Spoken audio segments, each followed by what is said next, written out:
परंतु वाढदिवस हा विषय हा घेण्याचा विषय नाही, हा देण्याचा विषय आहे असं मला वाटतं. आणि सरांनी मला अगदी आदल्या दिवशी विचारलं, आपल्याला वाढदिवस साजरा करायचा आहे, मग कसा करायचा? तर मी सरांना हीच संकल्पना सांगितली की आपण समाजाला काहीतरी देण्याचा प्रयत्न करूया. जे सर आयुष्यभर आज 40, 45, 50 वर्ष करतायत, परंतु आईच्या या वाढदिवसाच्या निमित्तानं आपण काहीतरी समाजाला देऊया.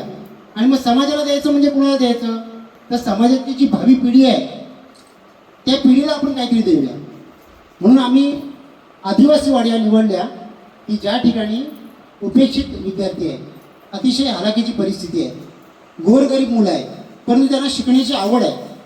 अशा विद्यार्थ्यांना आपण वही असेल, पेन असेल ते देऊया आणि त्यातून खऱ्या अर्थानं आपल्या आईचा वाढदिवस साजरा होईल.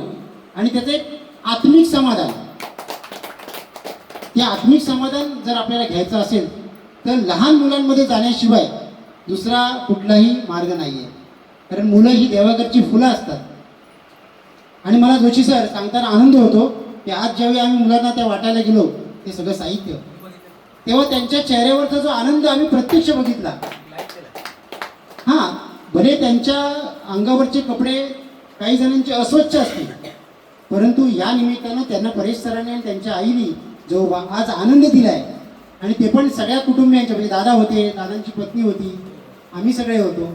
तर हा जो म्हणजे आपण होतो ना की दुधामध्ये साखर टाकणं, तो दुग्ध शर्करा योग आज सरांनी आईच्या वाढदिवसानिमित्तानं जुळून आणला, त्याचा मला अतिशय आनंद आहे. आणि या निमित्ताने मी मुद्दाम उल्लेख करतो, तालुक्याचे प्रथम नागरिक म्हणजे सभापती विलासजी शिंदे आले होते.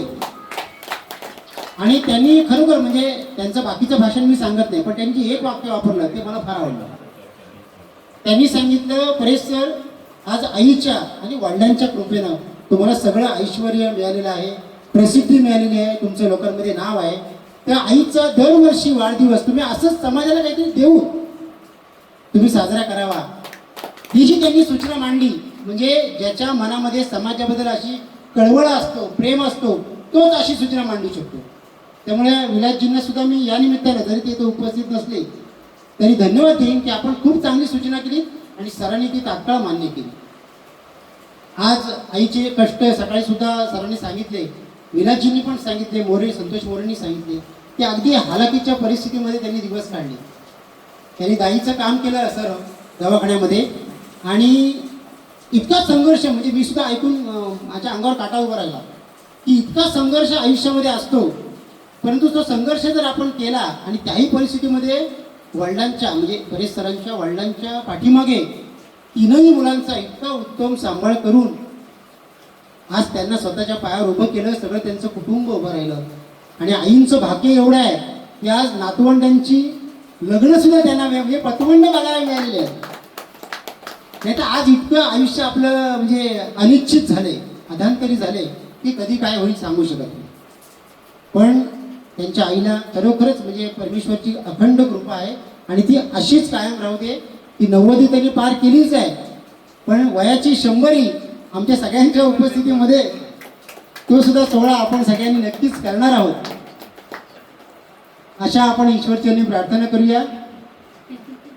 दासबोधामध्ये असं म्हटलंय की वीट नाही, कंटाळा नाही, आलस्य नाही, इतुकी माया कोठेची नाही, माते वेगळी. आईसारखं प्रेम जगात तुम्हाला कुठंच मिळू शकत नाही. इतकं आईचं श्रेष्ठ असं प्रेम आहे. त्या प्रेमाला आपण या निमित्तानं वंदन करूया. आणि मी पुनश्च एकदा आईंना या 92व्या वाढदिवसाच्या निमित्तानं माझ्या सगळ्या कुटुंबियाच्या वतीनं, आमच्या मित्रपरिवाराच्या वतीनं मनापासून हार्दिक शुभेच्छा देतो. आणि त्यांना ईश्वरानं चांगलं दीर्घायुष्य द्यावं आणि त्यांचा शतक महोत्सव आपण सर्वांनी साजरा करूया. धन्यवाद.